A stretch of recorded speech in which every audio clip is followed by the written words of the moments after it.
Ciao, sono Antonio Rausa, questo è This is Wow e oggi parleremo dei farmaci antivirali e del perché ancora non abbiamo terapie efficaci contro il Covid-19. Nel corso della nostra civiltà, le infezioni virali hanno causato milioni di morti nel mondo, guidando lo sviluppo di farmaci antivirali. Lo stiamo vivendo tutti tuttora, con l'ultima epidemia virale causata dal SARS-CoV-2 e, nonostante gli sforzi di tutti i ricercatori nel mondo, ancora non abbiamo una terapia dimostrata efficace e sicura, ma soltanto, passatemi il termine, dei vaccini.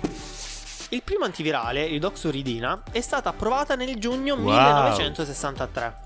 Da allora 90 farmaci antivirali sono stati ufficialmente approvati per il trattamento di 9 malattie infettive, nonostante il fatto che in letteratura si trovino migliaia di composti con una qualche azione antivirale. Questi 9 virus che possono essere trattati efficacemente sono HIV, virus dell'epatite B e C, virus dell'herpes, papillomavirus umano, virus della varicella, citomegalovirus umano, virus dell'influenza, virus respiratorio sinciziale umano. Essi possono essere classificati in virus a DNA, virus a RNA e retrovirus. È interessante notare che 11 di questi 90 farmaci sono stati approvati per il trattamento di più di un'infezione, indicando che possono essere efficaci anche contro altri tipi di virus. In effetti, alcuni antivirali vengono usati off-label, cioè in maniera diversa da quanto specificato nel foglietto illustrativo, per trattare malattie infettive emergenti. Ma prima di parlare nello specifico del caso riguardo il virus del Covid-19, cerchiamo di capire quali sono le difficoltà riguardo la scoperta e l'approvazione di nuovi antivirali. Tutti i farmaci antivirali attualmente in commercio agiscono direttamente sulle proteine del virus, bloccando parti del suo ciclo vitale. Per esempio, alcuni agiscono sulle polimerasi e proteasi, responsabili della duplicazione del genoma virale e dell'attivazione delle proteine virali.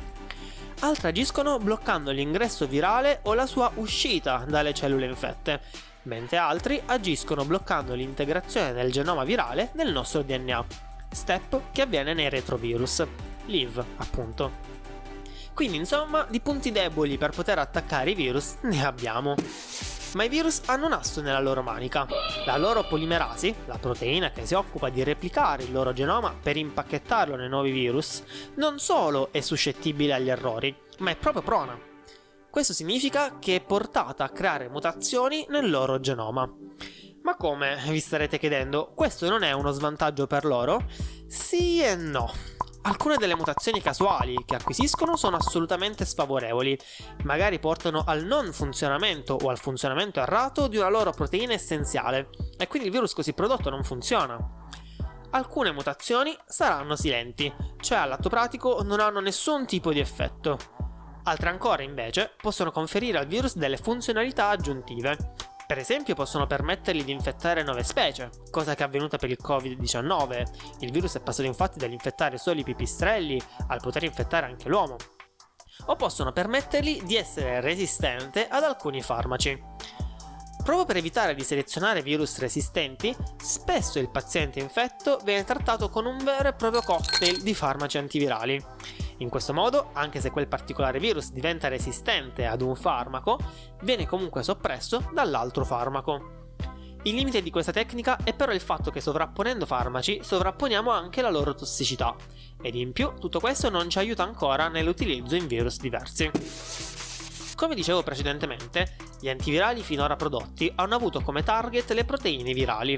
Ma ogni virus è un mondo a sé, quindi i farmaci così prodotti sono altamente specifici e anche molto costosi. Qua serve un cambio di paradigma.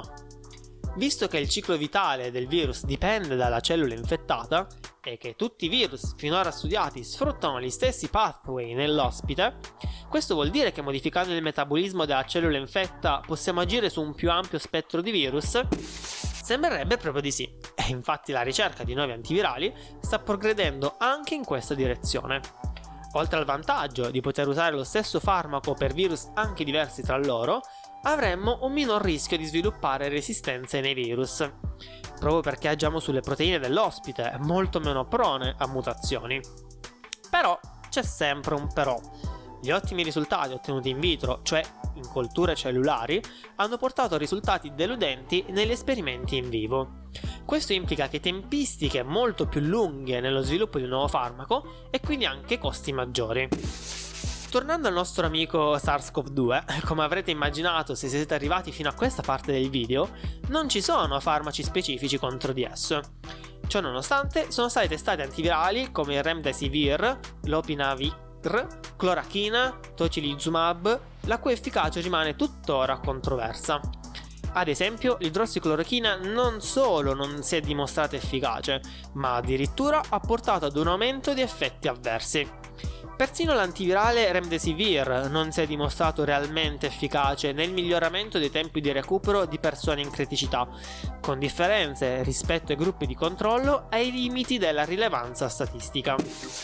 Insomma, tirando le somme, finora i farmaci antivirali sono altamente virus specifici e in alcuni casi anche ceppo specifici, così come si è evidenziato dal tentativo di adattarli alla terapia per il Covid-19.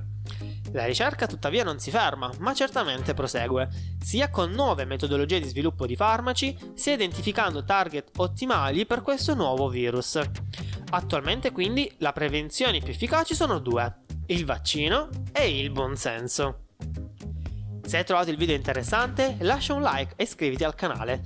Se hai dubbi, curiosità, lasciale pure nei commenti qua sotto. Noi ci rivedremo nel prossimo video. Ciao!